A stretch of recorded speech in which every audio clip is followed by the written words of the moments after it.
a sus 12 discípulos, les dio autoridad sobre los espíritus inmundos para que lo echasen fuera y para sanar toda enfermedad y toda dolencia. Y los nombres de los 12 apóstoles son estos. Ahora empiezo a dar los nombres de cada uno de ellos: Simón, llamado Pedro, Andrés su hermano, y después ahora Jacobo, hijo de Zebedeo, y Juan su hermano, Felipe, Bartolomé, Tomás, Mateo el publicano, Jacobo, hijo de Alfeo, Lebeo, por sobrenombre Tadeo, y Simón el cananista, y Judas Iscariote, quien también, dice, le entregó. Entonces, miramos acá 12 hombres elegidos por el Señor, pero sin embargo, veamos, uno de ellos era ¿quién? Aquí, si estamos observando la lectura, vemos acá 2 veces el nombre que Jacobo. Entonces, ¿cómo se llamaba Santiago? Aparte de llamarse Santiago, si usted está prestando atención, se llamaba Jacobo. Ahora, estos 2 Jacobos no eran familias, pero uno de ellos era familia de nuestro Señor Jesucristo. Ahora, vamos a ver, digamos, que en algo más todavía. Vemos acá que era hermano de nuestro Señor Jesucristo, y también en la manera que él escribe esta carta, no expresa yo soy hermano de Jesucristo. Mire versículo 1. Volvamos a Santiago 1. Santiago, siervo de Dios y del Señor, que dice Jesucristo. Entonces, si usted nota algo, él podía haberse dirigido así como diciendo, bueno, soy pariente de nuestro Señor Jesucristo y ya tengo una relación cercana. Pero dentro de estos 12 hombres, él, hermano, puede expresar que es siervo de ¿quién? De Dios. Note que no está diciendo siervo primeramente del Señor, sino está hablando de Dios, Padre, Hijo y Espíritu Santo, las 3 personas. Y también, veamos, sin duda, ahora se dirige a la persona no como familia, pero como la persona que es en la vida de Santiago. ¿Y qué es? Es el Señor de su vida. ¿Cómo sabemos eso? Mira el versículo 18. Él de su voluntad nos hizo nacer por la palabra de verdad para que seamos primicia de sus criaturas.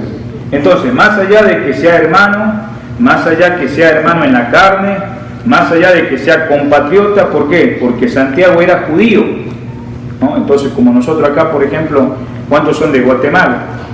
Varios, ¿no? Entonces, ustedes son compatriotas y van a decir, ¿cómo está compatriota? ¿Por qué? Porque es de ese mismo país. Ahora, ¿cuántos son de México? También inmediatamente ustedes dicen, ahí está mi compatriota. Podríamos decir, bueno, que aquí Santiago puede decir, bueno, el Señor Jesucristo es compatriota, él es judío, yo también. Pero hermano, si nota algo, más allá de que es hermano del Señor, es hermano en la carne, es compatriota, hermano, ¿sabe cómo él se dirige?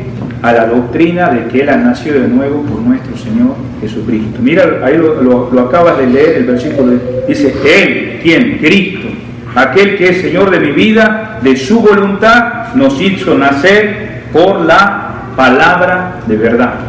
Quiere decir que Santiago no es cualquier persona, es una persona nueva, una persona regenerada. Entonces Santiago se dirige también para aquellos que en algún momento se han engañado a sí mismos. Mire conmigo al capítulo 5, por favor, del 1 al 6.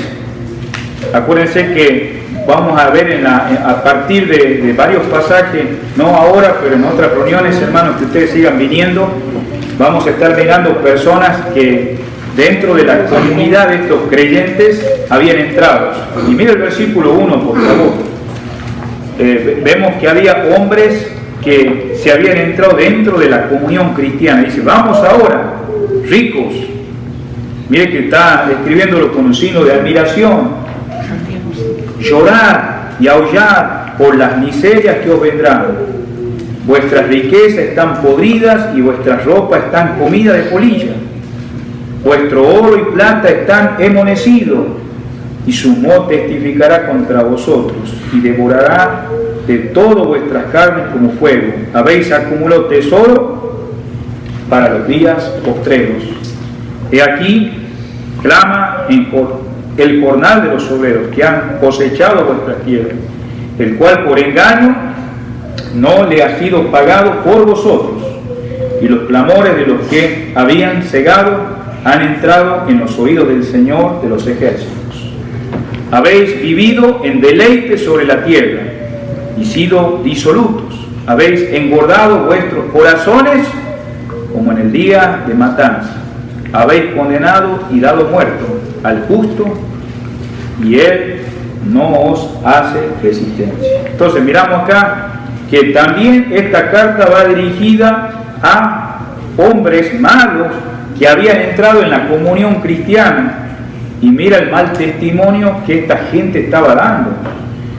Pero gracias a Dios que Él ayudó a enseñar y a exhortar a estos judíos, porque eran judíos convertidos al Señor, salvo lo que escribe toda la carta. Y miren, volvamos a Santiago capítulo 1, versículo 1. Acá dice: no solamente es siervo de Dios, no solamente Jesucristo es el Señor de la vida de Santiago. ¿Por qué es Señor en la vida de Santiago? Acabamos de leer el versículo 18. Él de su voluntad nos hizo nacer por la palabra de ¿qué? De verdad. Si yo, hermano querido, y vos no nacés de nuevo por la palabra de Dios, no podés ver a Jesucristo como el Señor, como en este caso Santiago puede haber dicho: Él es mi compatriota, Él es mi hermano en la carne, Él es un familiar directo, Él es judío. No. Él dice: yo soy, ¿sabe qué? Siervo de Dios, pero también del Señor Jesucristo. Pues toma en cuenta eso. Es muy interesante también que ahora usa otra cosa. Dice: a las 12 tribus que están en la dispersión. ¿Qué tribu está hablando? ¿Qué dispersión está hablando? Hermano, esta dispersión tenemos que entender que hubo hermanos, fueron apartados los judíos que vivían y que empezaron, hermano, a ser dispersados a diferentes lugares, de tal manera que ya no estaban en Jerusalén ni en Israel, estaban en otras naciones. Y justamente menciona que dice las 12 tribus de Israel. ¿Cuáles eran las 12 tribus de Israel? ¿Cuáles son las 12 tribus de Israel? Tenemos a Isaacar, tenemos a Zabulón, tenemos a Neftalí. ¿Cuántos se acuerdan los nombres? Y esto les debería ayudar a todos ustedes, porque a veces algunos vienen con ese privilegio de tener hijos, ¿no? Y cuando Dios nos da hijos andamos luchando por nombres, y ahí ya tenemos diferentes nombres, pero el judío no ponía nombre por poner. Cada nombre significaba un futuro carácter que Dios, ¿verdad?, iba a dar. Ustedes que siguen la carta que estamos estudiando de Hechos del día jueves, usted sabe que estamos estudiando que la carta de Lucas fue dirigida a un hombre llamado Teófilo. Y si usted busca el significado de Teófilo, Teófilo significa amigo de Dios. Eso significa el nombre de Teófilo.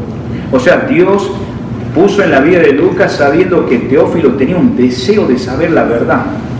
Y ¿sabes que hay gente sincera que busca a Dios y está perdido? Y lo encuentra a Dios.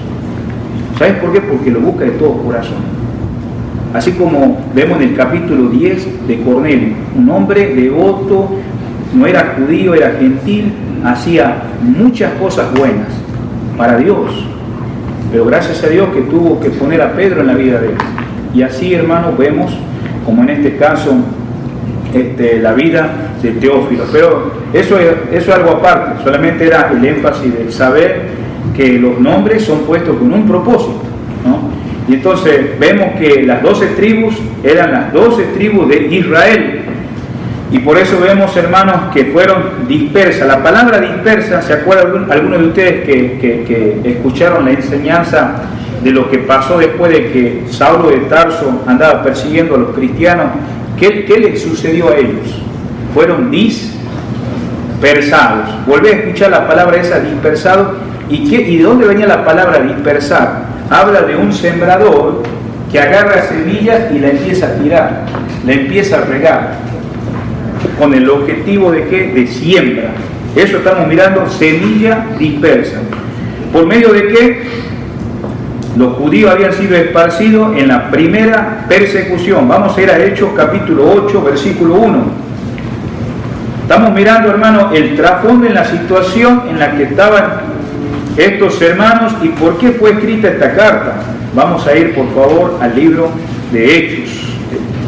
Claro que sin duda no vamos a ver ahora todo esto, porque nosotros estamos estudiando el día jueves, si usted quiera los estudios bíblicos, estamos estudiando el libro de Hechos, vamos a llegar ahí. Pero ahora nomás quisiéramos ver, o sea, cómo sucedió esta persecución y fueron dispersados los creyentes judíos.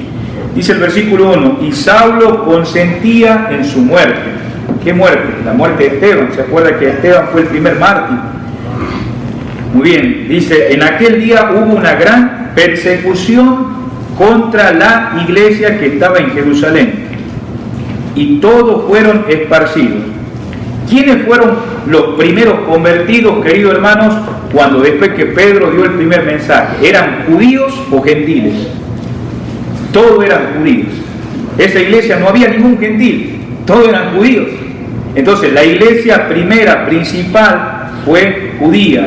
Y dice la palabra que ahora estos judíos cristianos salvados por la gracia del Señor, ahora están siendo, que dice, esparcidos. Y todos fueron esparcidos por las tierras de Judea y de Samaria. ¿Qué representaba Judea? Las 10 tribus de Israel. ¿Qué representaba Samaria? Para algunos que están estudiando, era Manasés y ¿quién? Efraín. ¿Se acuerda lo que pasó en la historia de los reyes? Bueno, entonces estamos mirando acá que los samaritanos eran judíos mezclados con extranjeros. Continuemos adelante, hermano, vamos al versículo 4, ahí estamos en Hechos 8. Pero los que fueron esparcidos, ¿quién eran? Judíos convertidos al Evangelio, iban por todas partes. Ahora, estos que habían creído en el Señor iban anunciando el Evangelio. ¿Sí? ¿Quién eran estos? Los que se habían convertido, hermano, al principio de esa conversión, que hubo más de 3.000 salvos. Y después no solamente pasó eso, no pasó mucho tiempo que más de 5.000 hombres, ¿no?, se convirtieron al Señor. Ahora nota que las personas que se convertían perseveraban en ¿qué? En la doctrina de los apóstoles. ¿Qué más perseveraban? En la comunión unos con otros, perseveraban en la cena del Señor y perseveraban en la oración. Entonces, cuando ellos fueron esparcidos, ya vivían eso. Si, hoy en día estamos muy diferentes. Las personas hoy dicen, bueno, yo recibo al Señor, no persevero en la doctrina, no persevero en la comunión unos con otros, no persevero en la cena del Señor, no persevero en la oración y me voy y llevo el Evangelio. ¿Qué estoy enseñando? Lo que no vivo. Porque el Evangelio se vive. El Evangelio transforma vidas, cambia vidas. ¿Por qué? Porque pones al Señor como principal persona que dirige, controla tu vida y tú le amas con todo el corazón, alma y mente y contenido por su amor, rendido a Él, sometido a Él. Dios va cambiando tu manera de pensar, tu forma de vivir, tu conducta, tu actitud, tu acción. Algo maravilloso. Y esto pasó en estos hermanos que habían estado creciendo, pero ahora están dispersados. Eran judíos. Y ahora empiezan a llevar, que dice, el Evangelio. La semilla del Evangelio fue sembrada en muchos lugares. Y muchos de los mismos, hermanos, frutos, ahora sigue avanzando. Vamos al capítulo 11 de Hechos, versículo 19. Por eso, el apóstol Santiago empieza a escribir a estos hermanos que están esparcidos de las 12 tribus de Israel, hermanos convertidos. Hechos capítulo 11, versículo 19. Ahora bien, los que habían sido esparcidos, ¿se acuerda la palabra? Hemos dicho la palabra dispersión, ¿no? Estamos hablando de esparcir, como cuando un sembrador sale a sembrar y a poner la semilla. Dice versículo 19, ahora bien, los que habían sido esparcidos a causa de la persecución que hubo con motivo de Esteban, pasaron hasta Fenicia, Chipre y Antioquía. ¿Qué lugares eran estos? Eran lugares que ya no eran judíos. Claro que había judíos ahí, pero me refiero que eran lugares, pueblos, ciudades gentiles. Dice, no hablando a nadie la palabra, sino solo a los judíos. Y bueno, ya sabemos, queridos hermanos, que todas estas cosas pasaron con un motivo, porque ya Dios había revelado que el Evangelio no solamente era a los judíos, sino también a los gentiles. ¡Qué maravilloso! Entonces, continuemos adelante. Entonces, los judíos acá, hermanos, esparcidos, eran creyentes que estuvieron dispersos en todo el imperio romano. Hermano, miren, nosotros tenemos que comprender la palabra de Dios, hermano, y gozarnos con ella. Nosotros tenemos que entender que durante el imperio romano, ¿quién había implementado la cruz, hermanos? ¿Quién había implementado la cruz? ¿Por qué el Señor Jesucristo murió en una cruz? Bueno, usted sabe, hermanos, que los judíos no implementaron la cruz. Los que implementaron la cruz fueron los romanos. Entonces el imperio romano, cada persona que cometía un crimen, eran ladrones o hacían algo a la sociedad, eran crucificados. Y era un símbolo terrible, ¿no?, ante la sociedad. Entonces, ponete a pensar ahora, hermano, mira conmigo a Primera de Corintios. Primera de Corintios. Cuando nosotros interpretamos este versículo, donde el escritor, el apóstol Pablo, le escribe a los hermanos de Corinto en el versículo, por favor, 18. Dice, porque la palabra de la cruz es locura a los que se pierden, pero a los que se salvan, esto es a nosotros, es poder de Dios. Hermanos, ¿a quién estaba escribiendo Pablo acá? Estaba escribiendo, hermanos, a griegos. Y los griegos, hermanos, no estaban de acuerdo con los romanos. Entonces, cuando vienen estos judíos convertidos, esparciendo la palabra por Antioquía, por Corintio, por otros pueblos, ¿cómo tomaban, hermano, el mensaje de la cruz? Era una locura. Dice, ¿cómo pueden seguir a un Dios que muere en una cruz? Era una locura. ¿Por qué? Porque no podía caber en la mente de estos griegos, en su pensamiento, de que su propio Dios esté muriendo en una cruz. Pero ¿sabes qué? El mismo apóstol le aclara a los hermanos de Corintios, pero a los que se salvan, estamos hablando de aquellos que se han convertido a Dios, que ya han sido iluminados, que para ellos ya no es locura, es poder, ¿qué dice? De Dios. ¡Qué maravilloso! Entonces, estos judíos, hermanos, que eran convertidos, fueron esparcidos. Ahora están sembrando la palabra de Dios por diferentes lados. Y vemos acá, hermanos, que estuvieron dispersos durante, ¿qué dijimos? El imperio romano. ¿Y cuánto tiempo duró el imperio romano? Duró bastante tiempo, hermanos. Acuérdate, ¿quién mandó a matar al apóstol Pablo? Fue Nerón. Si querés estudiar la historia judía, no, Nerón fue uno de los peores personas imperialistas que tuvo el imperio romano. Y ya podemos empezar a hablar de otros y de otros hermanos que hicieron, y todo es algo, hermano, que producía conflicto a los cristianos que estaban dispersos. Entonces empezaron, hermanos, a tener necesidad de los hermanos judíos cristianos, empezaron a tener problemas particulares, y estos judíos ahora estaban siendo nada menos rechazados por los gentiles. No estoy hablando por los gentiles cristianos, sino por los gentiles inconversos. Por eso está diciendo ahí que el mensaje de la cruz era locura. ¿Para quién? Para los que se pierden.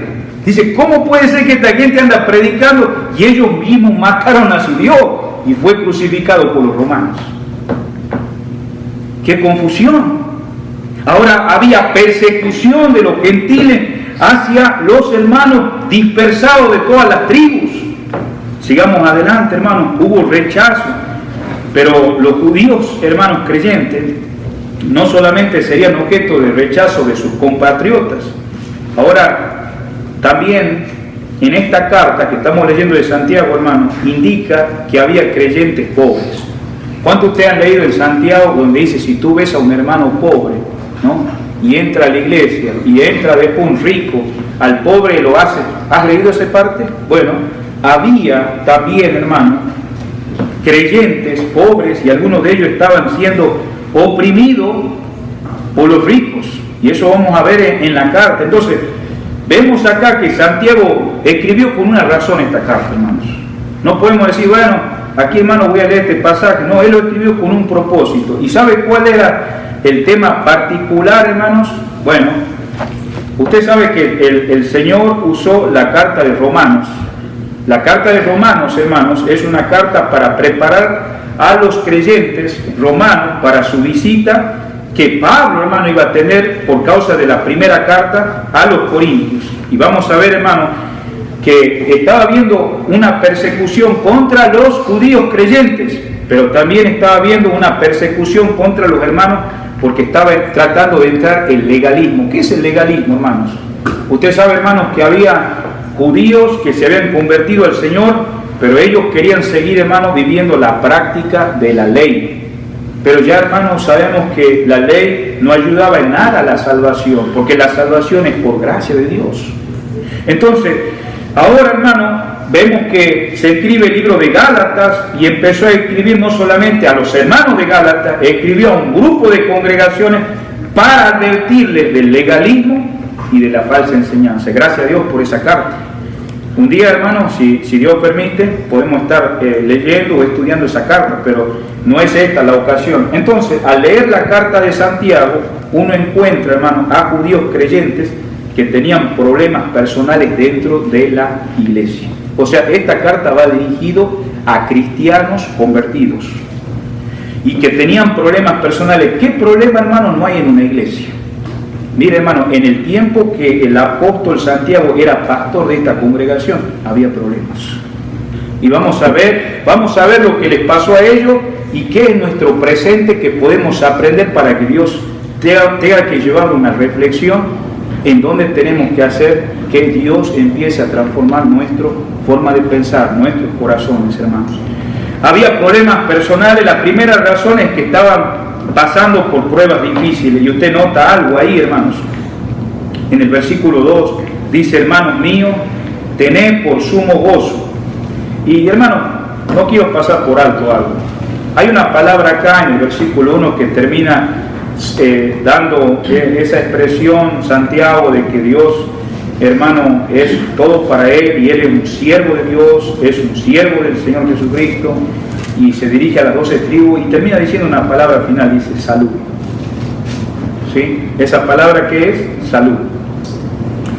Usted sabe, hermano, que alguien, digamos, que viene con un trasfondo como el que viene Santiago, hermano, miramos que él tiene la esencia de Dios en su vida y un gran deseo hacia los hermanos.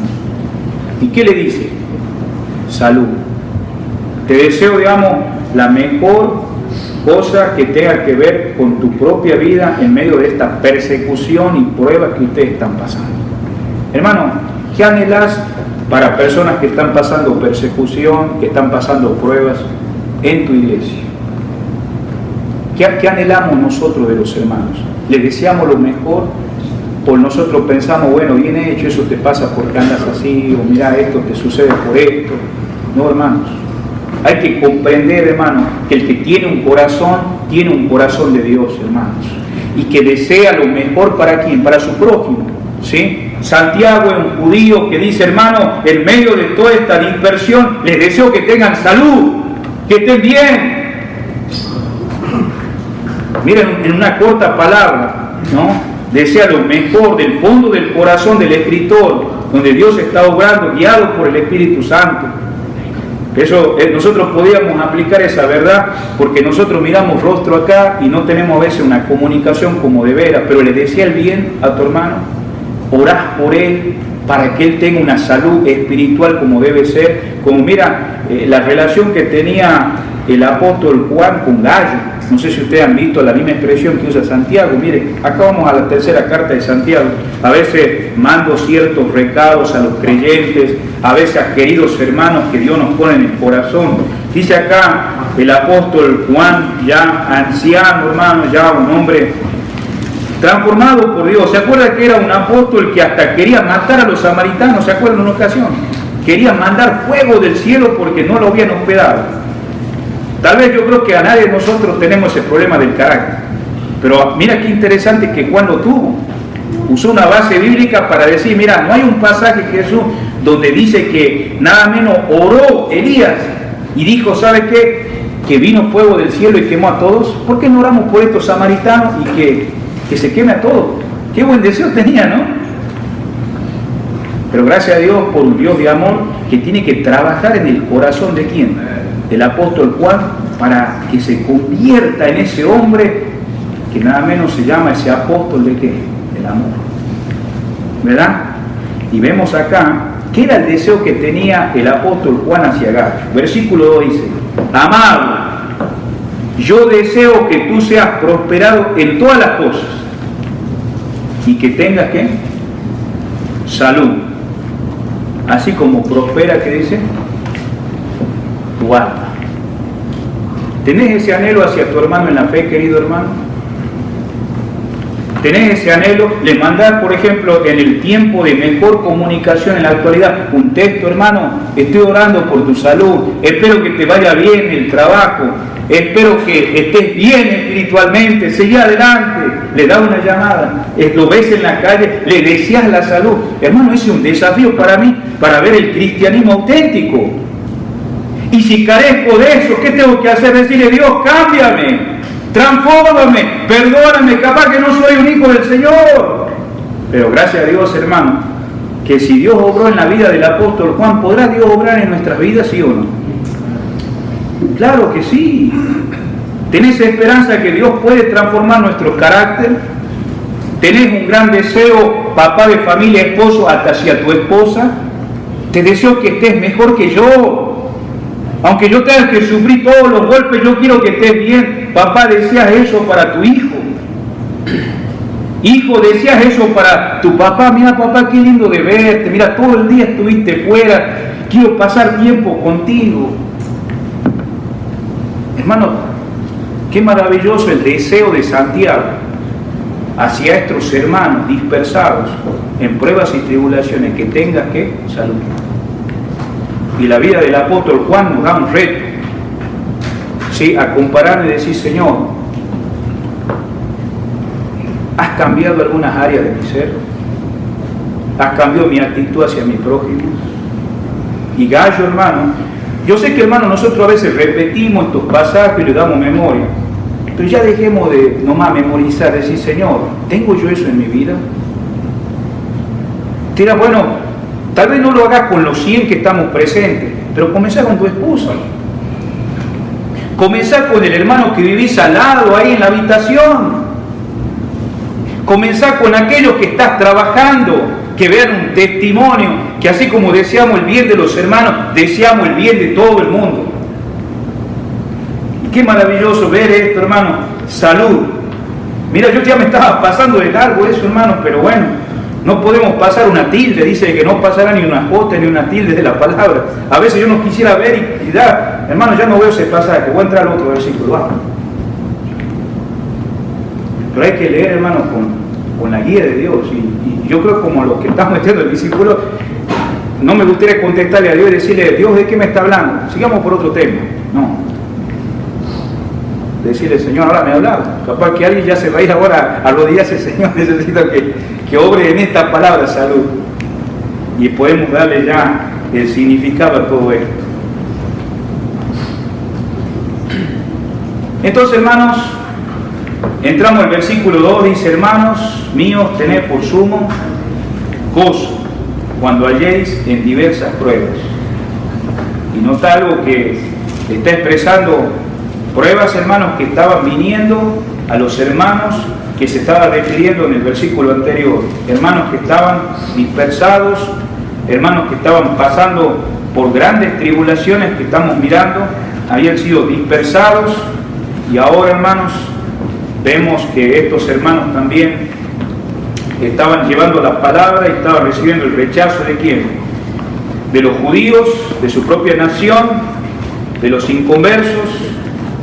Y ahora, hermanos, vemos que al leer la epístola de Santiago encontramos que estos judíos creyentes tenían algunos problemas ahora personales, y esos problemas personales, hermanos, crecen más porque ahora tienen pruebas. Dice acá el versículo 2: tened por sumo gozo. Hermano, ¿y de dónde viene el gozo, hermanos? Sin duda el gozo no viene algo que tú lo produces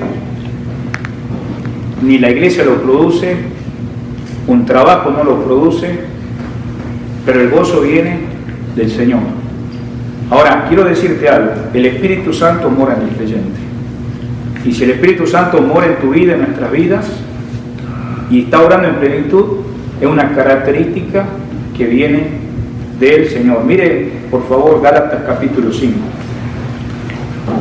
Y sabemos, hermanos, que mirando acá Gálatas, que fue escrita, como dijimos, a creyentes, que estaba entrando el legalismo, hermanos. Legalismo, falsas enseñanzas. Y bueno, vemos acá en Santiago capítulo 5, versículo por favor 16, digo pues, andad en el Espíritu y no satisfagáis los deseos de la carne. Y vamos un poquito más abajo, versículo 22, ¿qué es andar en el Espíritu? Versículo 22, más el fruto del Espíritu es amor. ¿Y qué más dice? Gozo, paz, paciencia, benignidad, bondad, fe, mansedumbre, templanza. Contra tales cosas no hay, ¿qué dice? Ley. Si tú notas, digamos, ya en algunos momentos del año pasado hablamos acerca del fruto, no son los frutos, sino que es un fruto, pero si notas, son características dentro del fruto. Y las tres primeras, hermanos, características de amor, gozo y paz son producidas, hermano, por tu relación con Dios. Tú conoces el verdadero amor cuando conoces a Dios. Puedes experimentar la verdadera paz que está hablando acá y gozo, porque eso solamente viene de tu relación con ¿quién? Con Dios. Pero después continúa, después empieza a hablar paciencia, empieza a hablar de la benignidad, habla de la bondad. ¿Y eso es hacia quién? Eso ya no es hacia Dios, sino que eso es hacia quién, hacia mi prójimo. Entonces, las tres siguientes cosas es que el fruto que tiene que ver características hacia mi prójimo. ¿Qué debo haber hacia mi prójimo? Dice benignidad, paciencia, bondad. Es lo que estamos hablando hace rato. ¿Qué es lo que deseaba Santiago hacia las tribus estas dispersadas por causa de la persecución? ¿Qué deseaba? Salud. No hay cosa más maravillosa que el radio de nuestras vidas como resultado de nuestra relación con Dios, el amor a quién y nuestra responsabilidad al prójimo, de tener paciencia, tener benignidad, bondad, pero también vemos tres últimas cosas y empezamos a ver fe, mansedumbre y templanza. Y estas tres características del fruto, ¿sabes qué es resultado? De mi comunión con Dios. No me puedes decir que tenés fe si no tenés una viva experiencia diaria de escudriñar cada día la palabra de Dios. Dice que la fe viene por el oír. ¿El oír qué? La palabra de Dios. No viene nomás porque, bueno, ya vino ahora un ratito, cierro mi Biblia, nos vemos, hermanos, y hasta el domingo que viene. No, mañana necesito seguir continuar oyendo la voz del Señor. El martes, hermanos, vivimos en un mundo donde no hay esa fe, pero gracias a Dios que tú eres un hijo del Señor y eso va creciendo, como dice acá, benignidad, bondad, fe. Pero volvemos, hermano, al punto que dice que tengamos por sumo gozo, ¿no? No es que es algo que nos debe desalentar, hermanos queridos, cuando estemos en diversas, ¿qué dice? Pruebas. Nota algo que el escritor acá muestra algo muy interesante a nosotros, y es que dice diversas pruebas. Esta palabra diversas pruebas está expresando que no era solamente una sola prueba. Ya yo mencioné algunas de esas. Una de esas era que no estaban en su país, estos hermanos. ¿Dónde estaban? Dispersados en diferentes pueblos. ¿Qué más estaban pasando? Rechazos, estaban siendo perseguidos, estaban siendo menospreciados. Y ahora, hermanos queridos, llegan a la iglesia y empiezan a tener conflicto entre los hermanos, entre los ricos y los pobres. Ya no solamente eran las diversas pruebas de afuera, ahora había ¿qué? Adentro también. Y entonces, ¿qué le está escribiendo el apóstol a estos hermanos: bueno, hermanos, desen por vencidos. Ya allá lo están persiguiendo, ahora ¿sabes qué? En la iglesia hay gente que no está bien, dejen todo. ¿Esas son las palabras que dice? No, hermanos. Él dice: hermanos míos, tened por sumo gozo. En esos momentos es cuando, hermano, esa confianza que pusiste en el Señor, por haberle conocido al Señor, como estuvimos hablando, el fruto del Espíritu, amor, gozo y paz, empieza ¿qué? A emanar de nuestras vidas personales. Porque, hermanos, ¿qué vamos a hacer, hermanos, en medio de las pruebas del cristiano? ¿Qué vamos a hacer en esas diversas pruebas? Nosotros podemos pensar en las pruebas actuales que nosotros tenemos. ¿Tenés pruebas hoy en estos días? No es nada fácil. Estos hermanos vemos que estaban en persecución. ¿Qué diferencia hay a las pruebas tuyas de hoy en día? Bueno, una prueba es algo, digamos, que a nadie nos gusta. Es algo, digamos, que muchas veces quisiéramos que de alguna manera pasáramos de largo. Pero Dios las permite en nuestras vidas. ¿Y sabes para qué, hermano?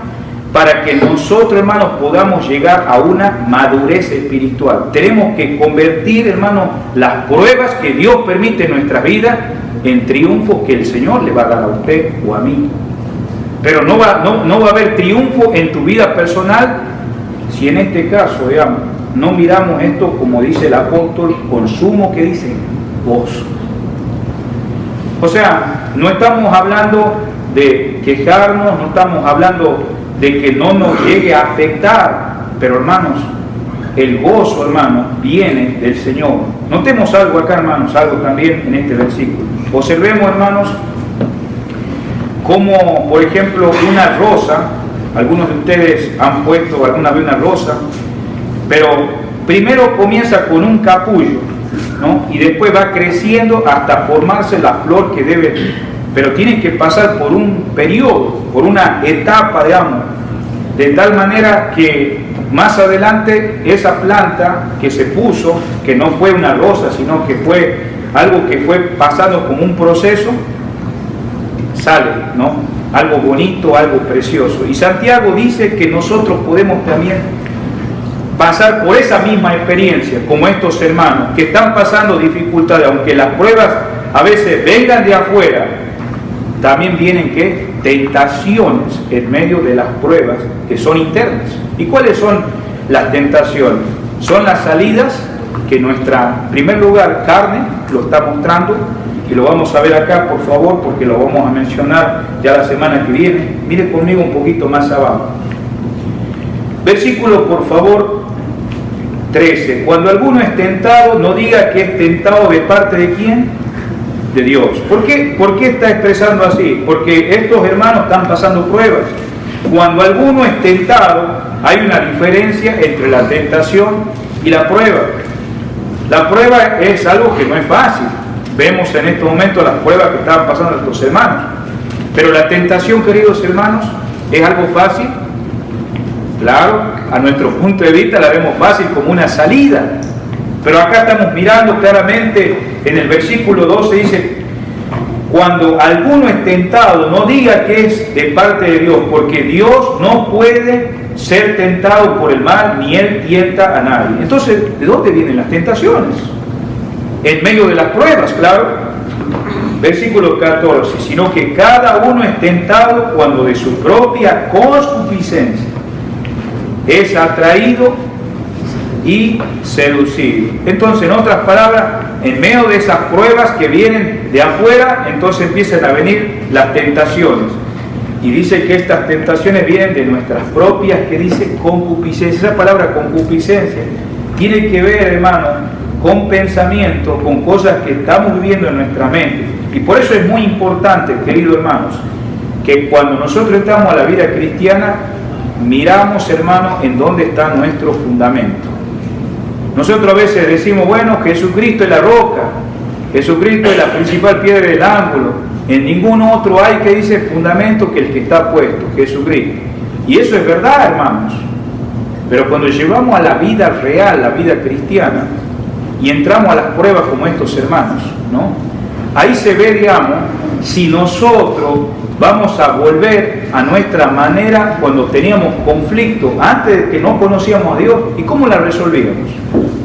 En nuestros propios pensamientos, en nuestras propias experiencias. Y entonces el apóstol le dice acá a los hermanos que uno es tentado cuando de su propio pensamiento, de su mente, es atraído y seducido. Entonces es atractivo, es algo que nos llama la atención cuando nosotros enfrentamos esa prueba y cuando no lo tomamos como mayor gozo que viene de Dios, hermanos.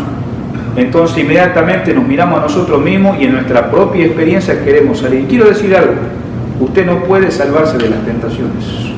Usted no puede ser su rescatador de sus propias tentaciones, porque ¿sabe qué?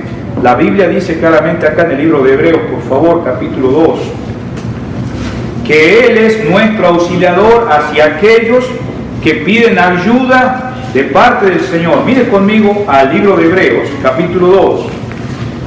Y versículo, por favor, 18, hablando del Señor, pues en cuanto Él mismo padeció siendo tentado. Esta palabra, cuando dice en el versículo 18 que Él padeció, significa que Él mismo fue probado.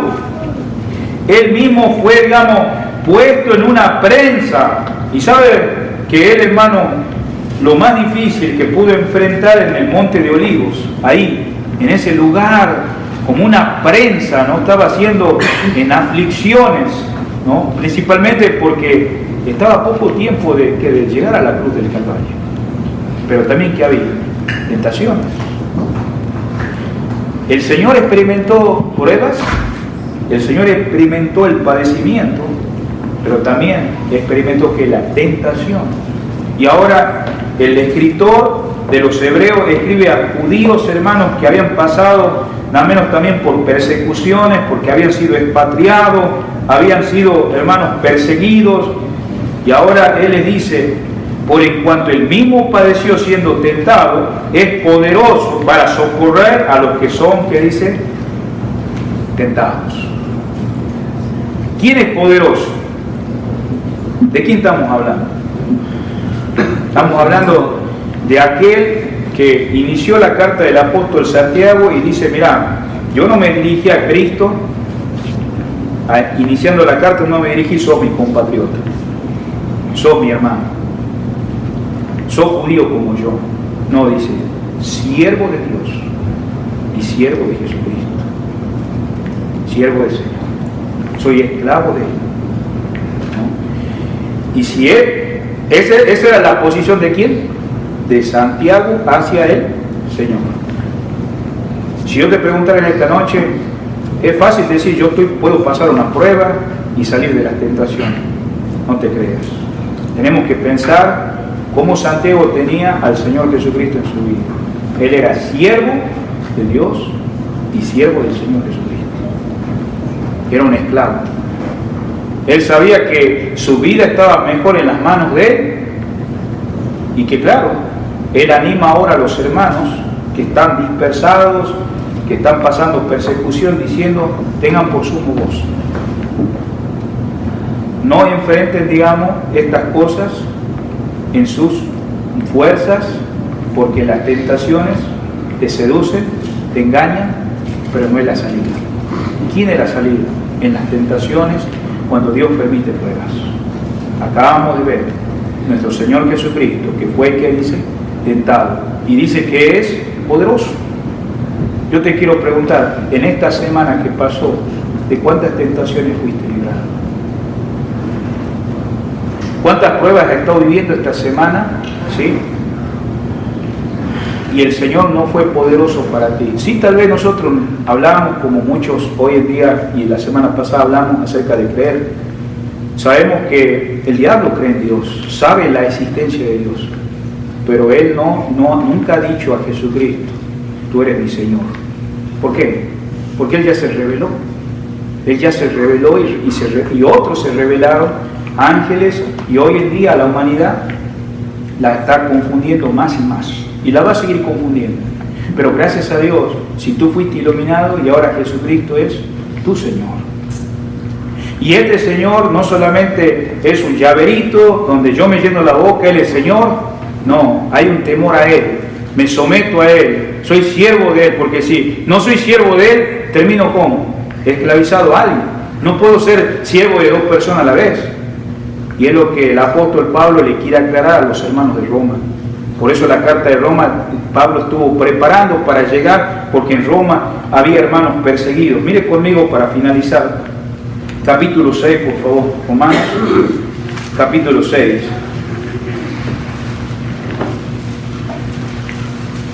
Romanos, capítulo 6.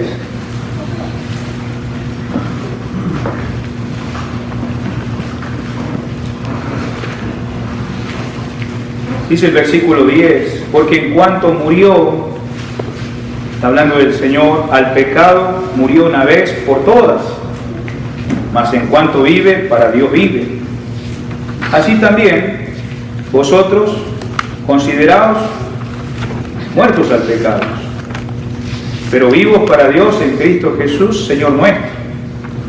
Y ahora vamos a ver acerca de esto cuando nosotros no somos esclavos del Señor, como Santiago dice, soy siervo de Dios, soy esclavo del Señor. Y hermano, no quisiera ir a un recordatorio. ¿Se acuerda tiempo atrás cuando pusimos el ejemplo de cuál era la condición de aquellos que eran siervos, ¿no? Cuando esta persona vivía en la casa, trabajaba, y ya después de que trabajaba todo el día, venía su amo, ¿no? También.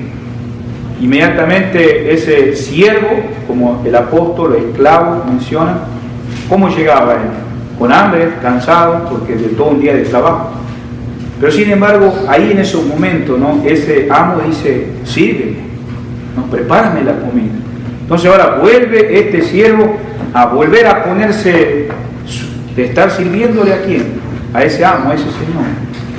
Y el Señor continúa con ese ejemplo diciendo, bueno, no le da gracia, ¿no? Pero para eso, querido hermano, ¿dónde comienza todo antes de ser siervo? ¿Sabe dónde comienza primero? Aprendiendo a perdonar.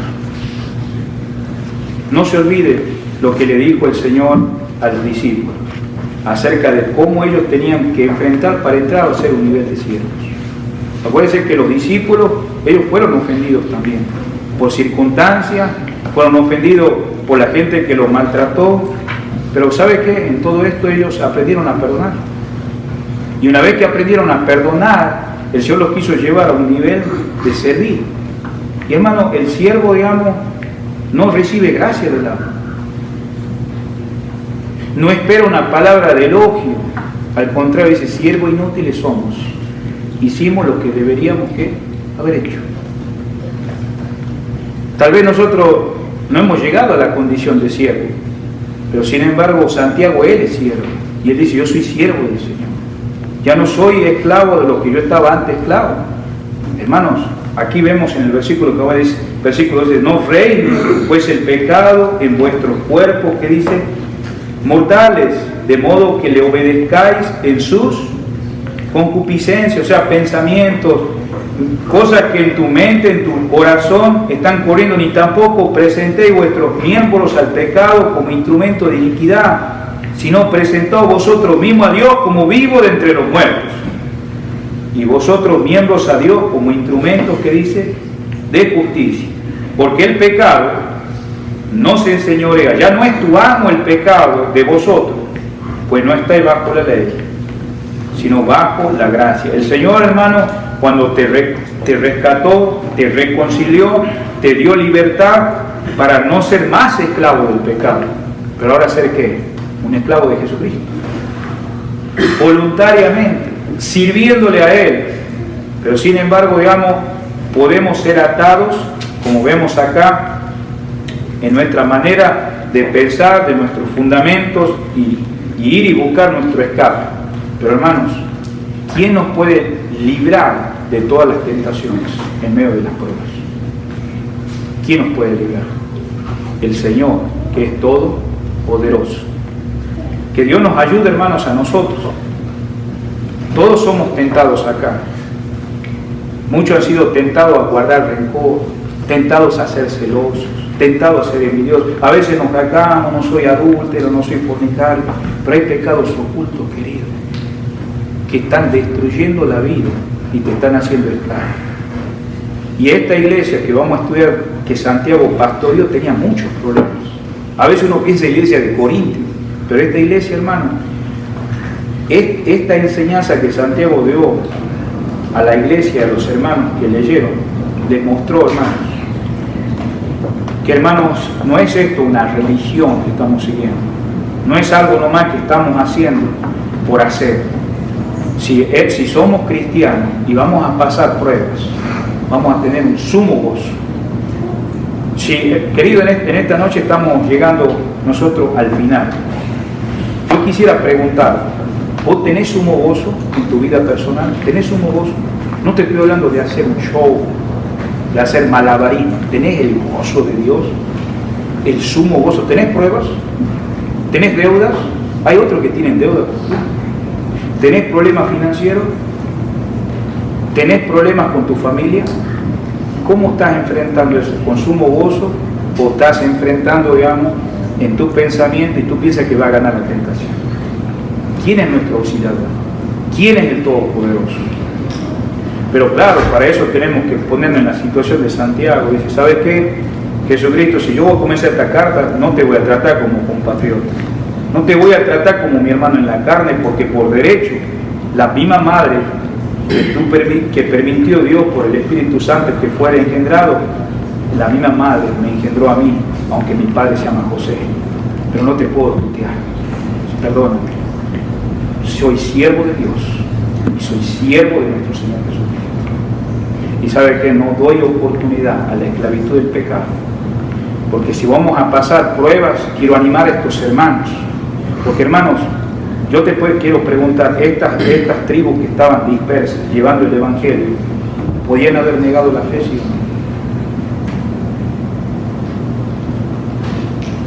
¿Has perdido propiedades? ¿Te has sentido, hermano, perseguido como un hijo de Dios, como vivían estos hermanos? Como dice ahí la carta de Hebreos capítulo 11, dice que andaban hermanos de aquí para allá, la cual el mundo no era digno. ¿Ha llegado a ese tipo de nivel de fe como esos hermanos sostenidos por la fe? ¿Sabe que alguien puede preguntar cómo le estás haciendo para salir adelante?